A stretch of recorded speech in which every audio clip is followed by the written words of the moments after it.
Okay, so let me cover these principles, I think. Actually, these slides are kind of like redundant with the other slides, but these principles are not there. So I think some of these principles are important, and I've already given you some of them, but we need better cooperation across layers of the system, better worst case design, and heterogeneity in design. So basically, this is a better way of maybe summarizing it.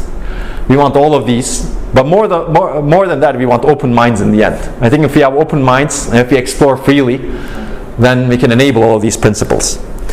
Let me actually recommend you a couple of things that I said earlier. Should we cover this? Or do you have questions? Are we late, Frank? We should go. We should go, okay. Okay. Let me see. We should go. Maybe I don't want to go. 15 more minutes, I don't know. 15, okay. Okay, let me cover this. I think I like this one too much. Okay, I'm not going to miss the flight, don't worry. So some very famous architect said this: architecture should be based upon principle, not precedent. Precedent is what comes before, principle is clearly principle. This is architect, very hard-headed architect, Frank Lloyd Wright, an American architect. He had a lot of influence in American architecture and the world architecture also. And he didn't build this because this is something based on precedent. He built instead this masterpiece. This is basically very close to Pittsburgh. It's sort of waterfall. It imitates the waterfall. It's called Falling Water.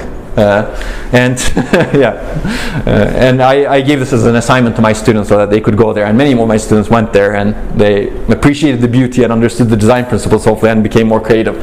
But this is clearly different from this. This is not bad, it works. Low cost. This is new technology, high cost. You have to pay a price for the new technology. If you want to go to data-centric architectures, you cannot just twiddle your thumbs and not fork out money. You have to pay the cost to get to the new technology, basically. But once you get to the new technology, it's a different world. This is a different world. If people said, I don't want to pay this cost, then you wouldn't see this world. I think new technology is always like that. Processing in memory is always like that. People say processing in memory is costly, why should we move there? Well, I guess you have to move there. If you move there, you'll figure out why you should move there, maybe, right? Of course, there's a lot of other evidence, right? It's not just like we're just suggesting that this is an idea that's not benefits. There's a lot of benefits that we see, but it comes at a cost. I think this is an example of the cost. Now, the interesting thing is, at this point, people don't think about the cost of it. That's the first thing. Transition to the new technology is complete. And also, this has overcome its cost many times over by now, because people go there and pay money. And it's already overcome its cost. And it's based on principle. Now, in Zurich, there are a lot of these train stations. This was actually, I added the slides based on the suggestion of Frank, who's sitting in the back.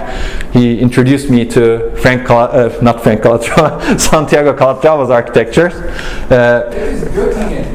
This is Göttingen. That's okay. He took me out to find out where that picture. It doesn't matter. It's Switzerland, Germany. What's the difference? Anyway, basically, this is a precedent-based design. They're all the same. It's boring. It works. It's okay, right? It's not like this. This is new technology, more costly. This is the first major project of Santiago Calatrava, who's an ETH alumnus, and he was thinking out of the box. He was making costly designs. If you want to pay money, ask him. This is another design in Lisbon, another principal design. It's another one in Valencia. If you go to ISCA in 2020, you will probably see it. This is another one in New York, Oculus. Actually, I give this as a joke assignment or mock assignment to my students, and a lot of my students who take my freshman course take pictures from here and send it to me. Apparently, they like going here. But this is designed by Santiago Calatrava, and this is new technology. It's based on some principle.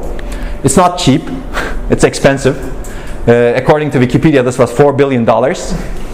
And New Yorkers were not very happy while this is being constructed. Now nobody talks about the money. It's all there. Everything is forgotten. Maybe it's making up for its cost. I don't know about that.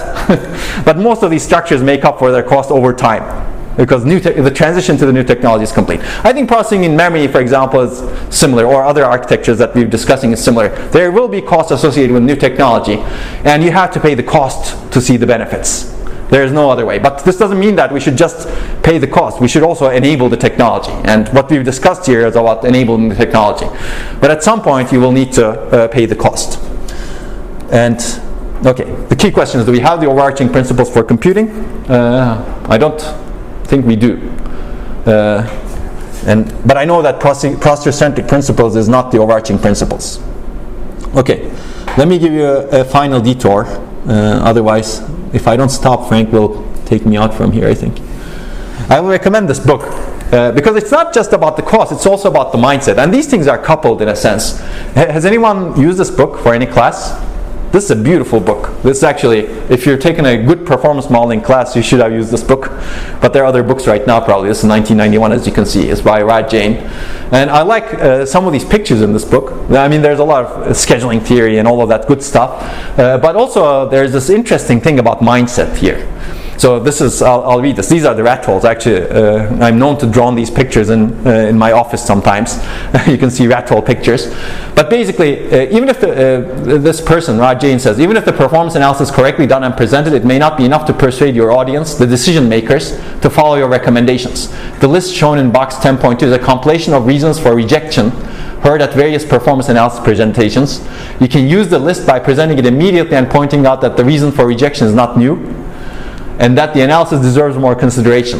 So whenever you get reviews that reject stuff, or whenever you have an idea and they say this is costly, you can say, you can bring up this list. Also, the list is helpful in getting the competing proposal rejected.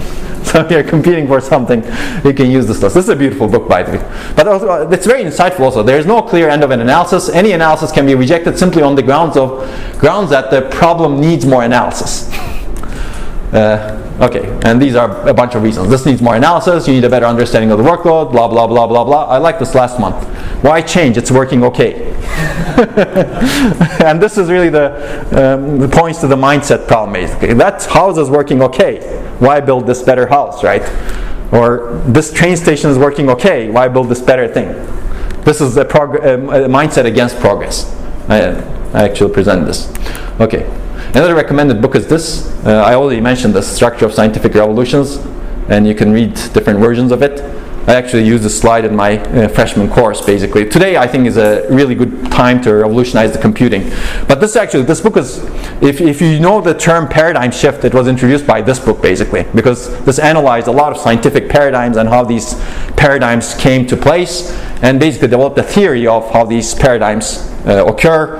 There's normal, I've already discussed this, so I'm not going to go through detail, but basically people start questioning things, and then normal science becomes destroyed in a sense. A revolution happens, and you come up with a new paradigm, and that paradigm becomes normal after that.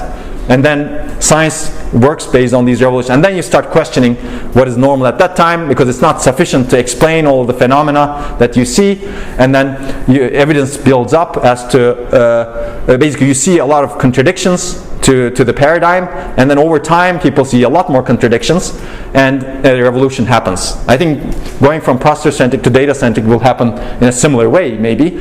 But I think one thing that's very clear in this work is, while normal science is happening, people assume things and they shut off themselves to alternative approaches. And as a result, science gets delayed significantly because new ideas are rejected because they don't follow the normal paradigm, in a sense. And that's the mindset issue that I mentioned over here. So let me finish with some suggestions to the researchers.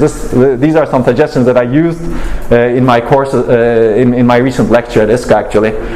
I think there will be naysayers, and this is, if you read this book, it'll be very instructive, because it will show you that these naysayers have been there for hundreds of years, if not thousands of years. It gives examples from Johannes Kepler, Galileo Galilei, for example, beautiful examples. But I think the key is really following your passion, not getting derailed, because if you're derailed, it's easy to be derailed.